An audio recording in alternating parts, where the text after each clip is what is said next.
Good afternoon, everyone. Hope things are well. It is confirmed we will be playing Liverpool in the Carabao Cup final. The best of the best. We have to beat the best. And will it be the revenge of Stan Collymore all the way back in '96, or will it be yet again one where Liverpool just get one over Newcastle? And I'm here on this video, I guess, tell you my personal experience from Wembley 2 years ago. And I want to tell you about the mistakes I personally made. I want to tell you about the mistakes that you shouldn't make going into this Wembley trip. So this time, we are prepared. We're experienced now. We've been there before. And I want to just talk you through what you should expect and just to give you some tips and guides on the trip to Wembley now. First off from me, of course, if you're new around here, make sure you get down here, hit that subscribe button. Don't miss the Wembley videos, don't miss the trip down to Wembley, and make sure that you stay in tune and updated for when I do post videos over the next few weeks now. In terms of those of you who are going to be here in Newcastle for the final, so those of you who won't be travelling down to Wembley, of course, we're going to talk about that briefly first. So the way it worked last time was places like the NX, for example, would host the game at a priced rate. So if you wanted to go stand fans, hopefully they'll get the correct channel on. But if you wanted to go stand with a bunch of people and pay money, you can go to like the NX now. St James's Stack, of course, is brand new, and I fully expect Newcastle United to have a very special event on for the cup final. You're talking to like some potential club legends there. It's a chance to get a couple of thousand people together just to really get into tune for the cup final. My only potential grievance with that being is that if St James's Stack does charge fans to come in now, for example, New Year's Eve, St James's Stack had a ticketed event on, so you had to pay money on New Year's Eve to go to St James's Stack, and people did that. It's sold out, people did that. And my worry being is that Newcastle United might potentially do that for the cup final. So I'm just saying now, not as a warning towards Newcastle, but I politely ask. Of course, this is a game that is free on TV. Those of you, of course, won't be going down to Wembley, want to support Newcastle, want to get behind the team.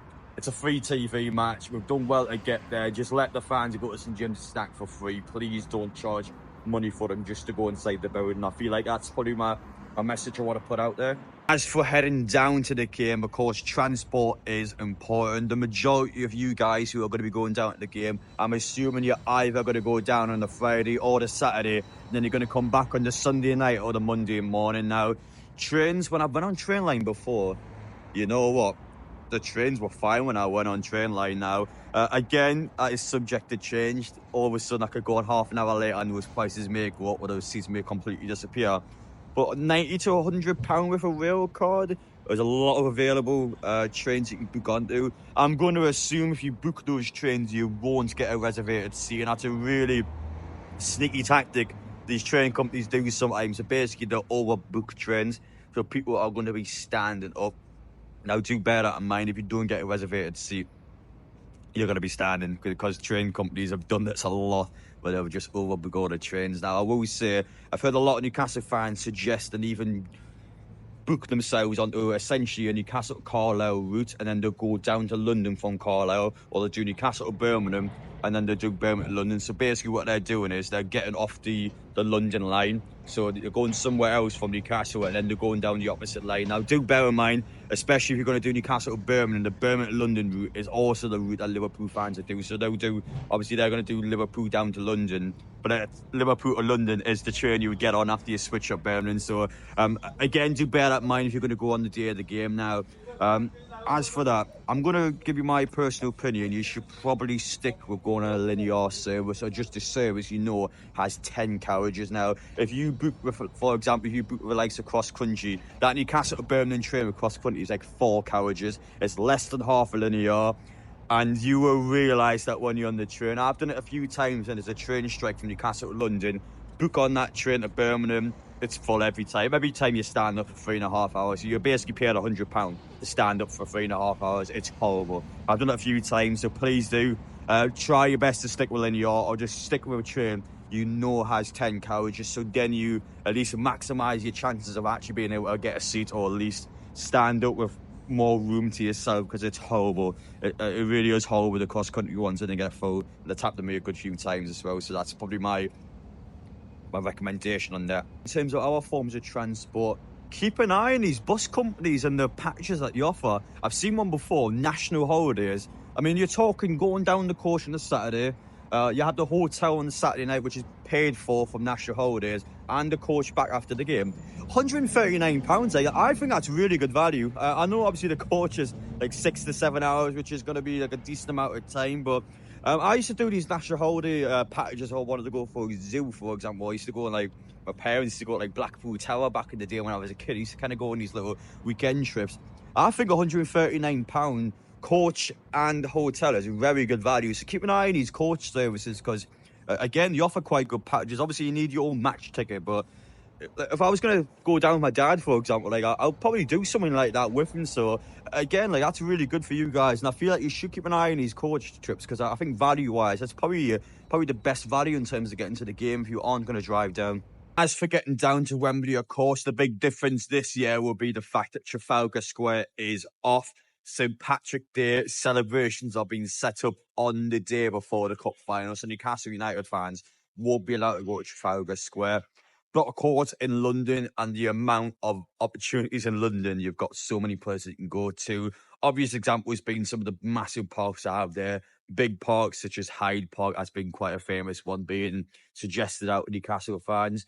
Some people had some mental claims, the likes of Buckingham Palace. I mean, that's an interesting one. I probably don't think that's going to happen. But basically, the way that it works is Newcastle United supporters groups will have to organise it. Now, the way they organise it is they have to essentially tell Northumbria Police what Newcastle United fans want to do, and then Northumbria Police will relay that information down to the London Police, and that's essentially how they're allowed to do it. But obviously, fans are allowed to gather somewhere in a public space, but you just have to basically tell the police in advance to it. Yeah, it's a bit silly, but that's just how it works, basically. So once that is, of course, confirmed, we'll have somewhere to go a day before the final. I just don't know where that spot is. I'm not organising it. It doesn't have anything to do with me, so I couldn't personally tell you any. I just have. But of course, when I'm down there in London, so I'm going to tell you my personal travel plans now. West Ham away is just a horrible fixture on a Monday night, but it just means that I can stay down for the full week. So in terms of me, I'll be doing videos across the full week, and I'll be speaking, of course, to the likes of your London Magpie supporters group again, just to get you some more concrete information on the week of the match. So I'll be able to get some real exclusive footage speaking to some of the supporters groups down there in London. Now, in terms of mistakes I personally made at the game itself, the tube after the match is probably the biggest mistake you make. So Newcastle has the east side again of Wembley. So once again, we'll have the Green Pub and we'll have the Box Park. So it works out about a quarter. So it's west side for, of course, the earlier team, the alphabet, and then Newcastle's always tend to be the second team unless we were somehow have Tottenham. So Newcastle once again has the east side. So we'll have the Box Park back and we'll have the pub down there. But also means after the match will be the closest to the tube station. But I waited about an hour and a half last time to get in the tube. I am not doing that this time. I'm walking in the opposite direction. And normally the sort of tactic that I have is I'll probably walk to one or two tube stops before Wembley, and then you just get on, and then you're obviously those people are going to get on at Wembley, but you're already on the tube, so it doesn't matter. So basically, you cheat the system. You walk one or two stops along, which may take maybe 20 to 30 minutes, which I know is a bit of time, but you can get on and then just go straight away. So that's my personal tactic that I would be doing at Wembley. But again, try your best just not to wait for the tube at Wembley because my word, when it takes a while to get on, it takes a while to get on. So yeah, that was a big mistake I made last time. But hopefully, in Newcastle United's point of view, that's not the sort of thing you have to do. But I feel like for now, they were probably the biggest things I want to mention. I think transport's probably your biggest worry and the biggest factor. Obviously, in terms of tickets for the game, I had loads of messages regarding tickets. I personally feel like it'll be the same as it was 2 years ago, which was heavily based on the supporters who attended every Carabao Cup game and then season ticket holders. So basically, it went that way, and then we kind of whittled down the sections. And I think every section's supposed to have a chance to get tickets. So it then gets in a ballot for the supporters who were in the period 3. I think it was 4, 5, 6 actually for the ballot. But again, just keep an eye on them because I feel like it'll be the same ticket structure as it was 2 years ago. That's my personal opinion. That's about it. Just yes, one more grievance, sorry, one more little warning. Just make sure if you are to be buying tickets from our factors, just don't get yourself scammed. I've seen loads of Newcastle fans 2 years ago that were getting scammed for tickets. Please, just be sensible. Don't give someone you don't know money. It sounds obvious, but you'd be amazed the amount of Newcastle fans I know that have been scammed out of tickets. Just please don't get desperate. Please don't put thousands of pounds into it and then lose that money because you don't know where it's going. Just look after yourselves. And yes, I know it might be a bit disappointing not being able to attend the game, but still other ways you can watch the game. Just love being a Newcastle fan, love supporting us, and just please, I don't want to see any of you get scammed, so please look after yourselves. It's my final message coming out of this video, but take care though. See you on the next one, of course. I'm in Birmingham tomorrow, so FA Cup action, we're back again in the Cup. Can't wait for it. Take care, and we will see you all in the next one.